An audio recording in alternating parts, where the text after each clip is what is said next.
During Sunday supper, my father declared, "This empire stays with your brother.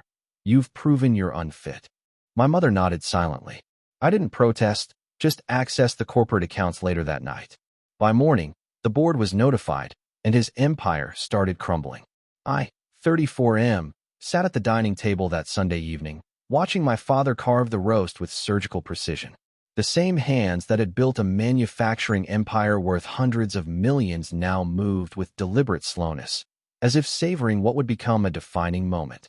My mother arranged the side dishes with her usual meticulous care, and my brother sat across from me wearing that familiar smirk I'd seen since childhood. The chandelier above cast warm light across the mahogany table, but I felt cold. I'd known this dinner wasn't just another family gathering the moment Dad's secretary called to confirm my attendance. Required, not requested. After 15 years of working 80-hour weeks, turning failing divisions profitable, and sacrificing relationships to build what he'd started, I knew something was coming. Dad set down the carving knife and looked at me with those steel-gray eyes that had intimidated competitors and employees alike. He announced that after careful consideration, he'd decided to name my brother as successor to the company. The business would go to him entirely. I'd proven myself unfit for leadership. The words hit like a physical blow, but I kept my expression neutral. Years of board meetings had taught me that much. My mother glanced at me briefly, then nodded in agreement with my father's declaration. She added that it was the right decision for the family and the company's future. My brother leaned back in his chair, barely containing his satisfaction. He said something about being honored and promising to uphold the family legacy. I wanted to laugh. This was the same person who'd been fired from 3 jobs before Dad finally gave him a VP position he was wildly unqualified for. The same person whose division had hemorrhaged money for 4 consecutive quarters until I'd quietly restructured it while he took credit. I asked what specifically made me unfit. My voice came out calmer than I felt. Dad's jaw tightened. He claimed I was too aggressive, too willing to break with tradition, too focused on modernization over preservation. The board members had concerns about my management style. I lacked the temperament for the top position. Every word was carefully chosen, rehearsed even. I realized this decision had been made months ago, maybe years. This dinner was just theater, a formality to make them feel better about it. My mother added that my brother had always been better with people, more diplomatic.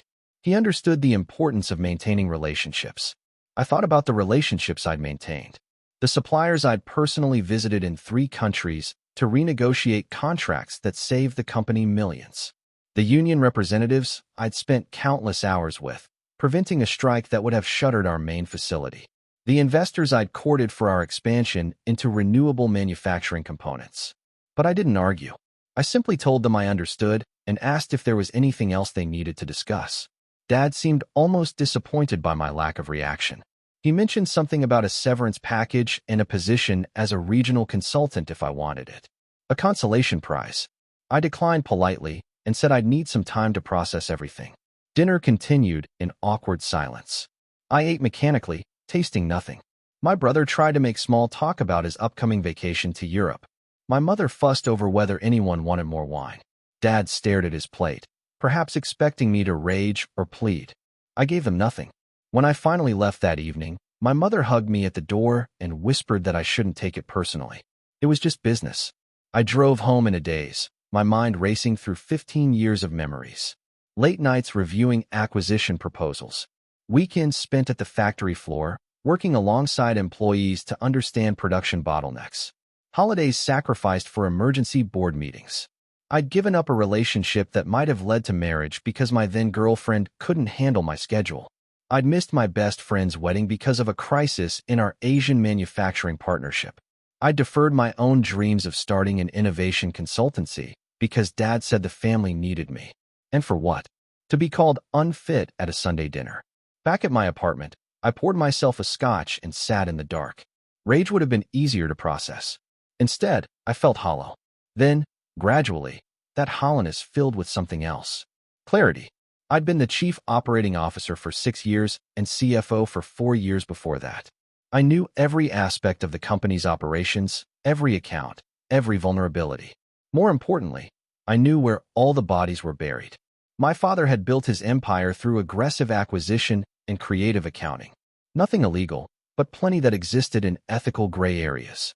Shell companies for tax purposes, offshore accounts that weren't properly disclosed, related party transactions that benefited family trusts without proper board approval, environmental shortcuts at older facilities that would horrify regulators if examined closely.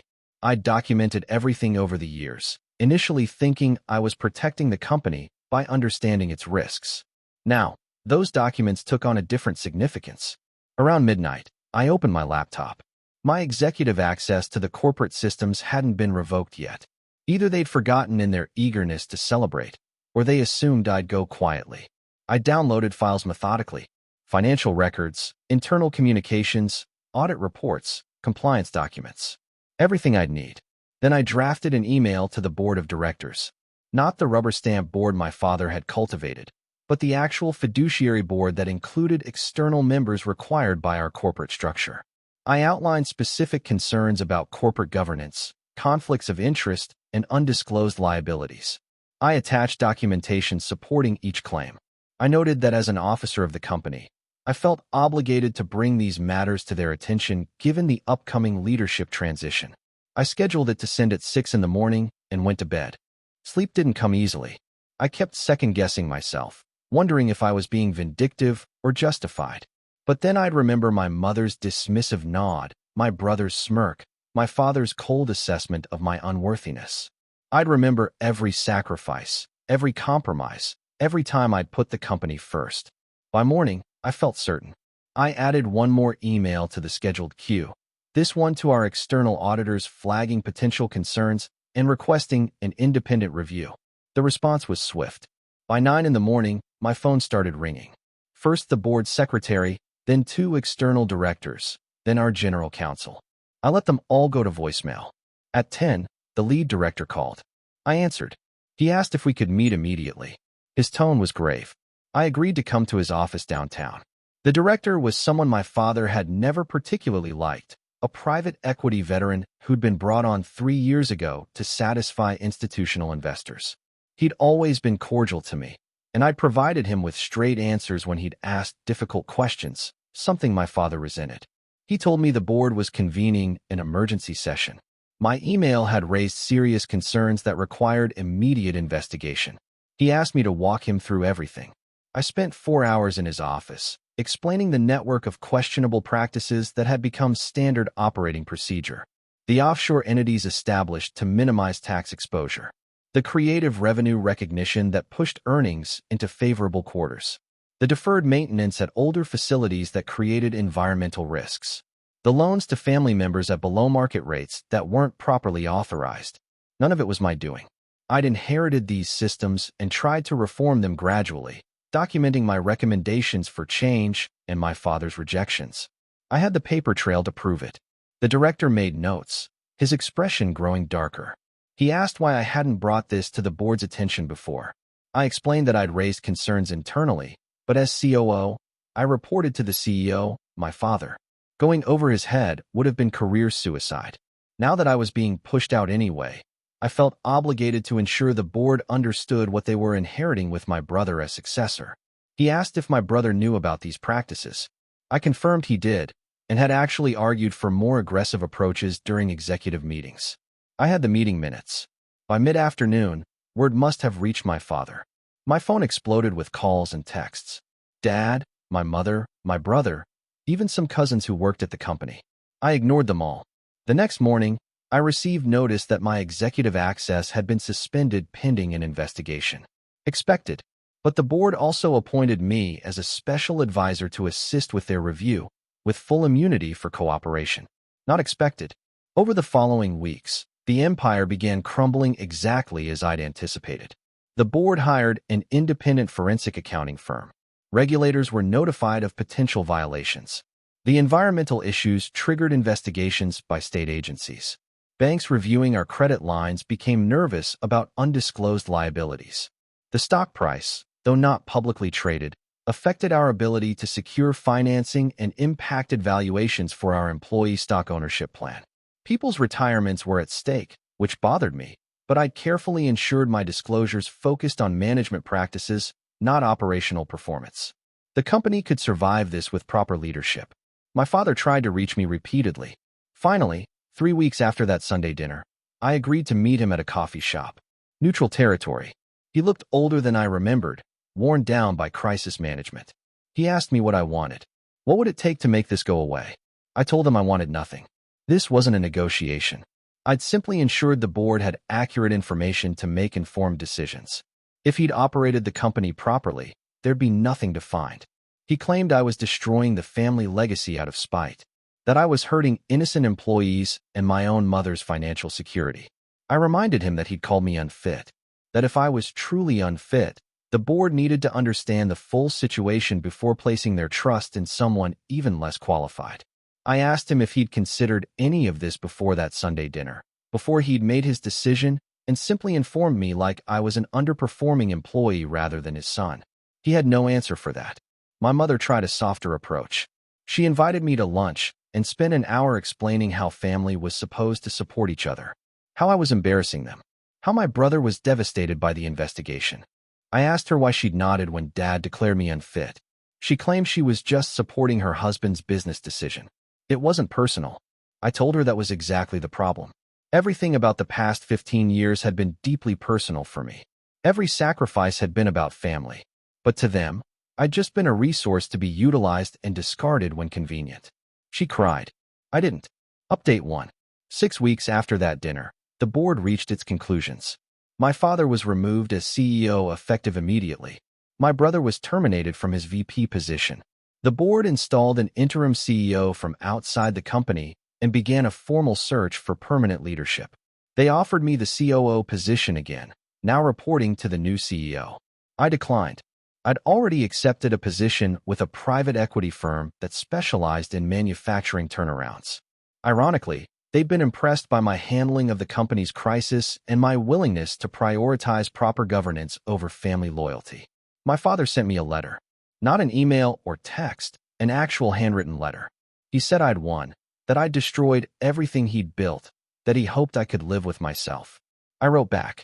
I told him he'd destroyed it himself through years of cutting corners and treating the company as his personal kingdom rather than an institution with stakeholders and responsibilities. I'd simply refused to keep covering for him once I had nothing left to lose. I also told him that if he'd shown me an ounce of respect, if he'd valued my contributions, or even discussed succession planning with me like an adult, none of this would have happened. He'd created this outcome the moment he decided to announce his decision rather than have a conversation. The company survived. The new CEO implemented reforms I'd been recommending for years. They settled with regulators, paid fines, and restructured their governance. Several divisions I'd built were actually flourishing under proper oversight. Employee morale improved without my father's authoritarian management style. My relationship with my family didn't survive.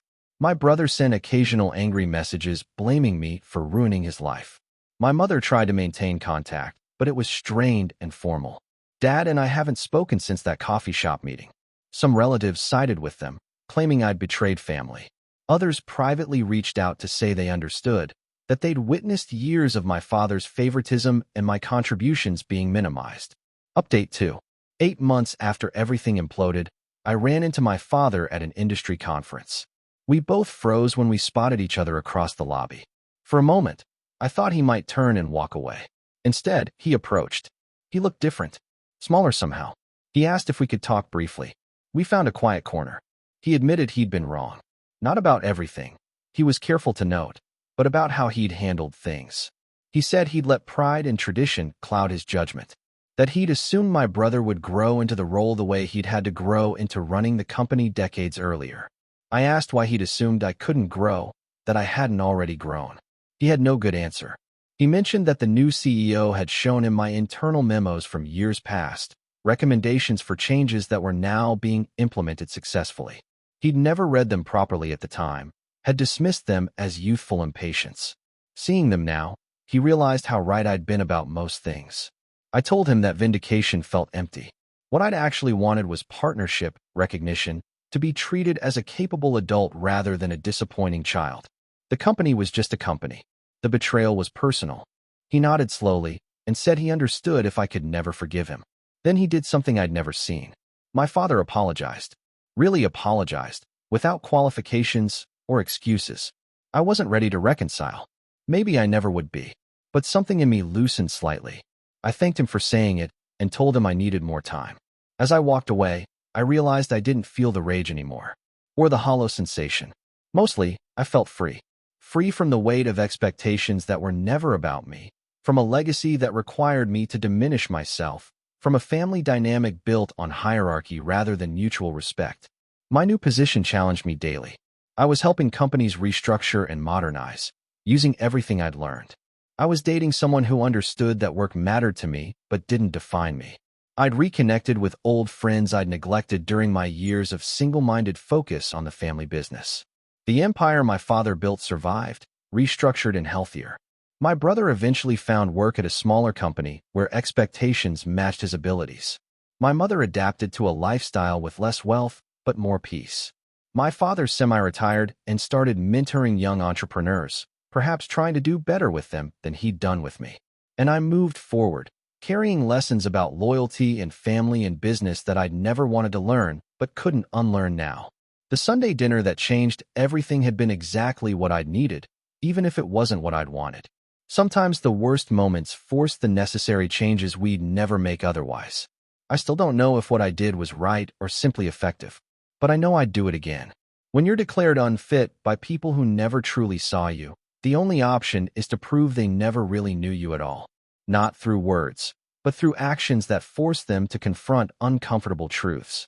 The empire fell not because I destroyed it, but because it was built on foundations that couldn't support honest scrutiny.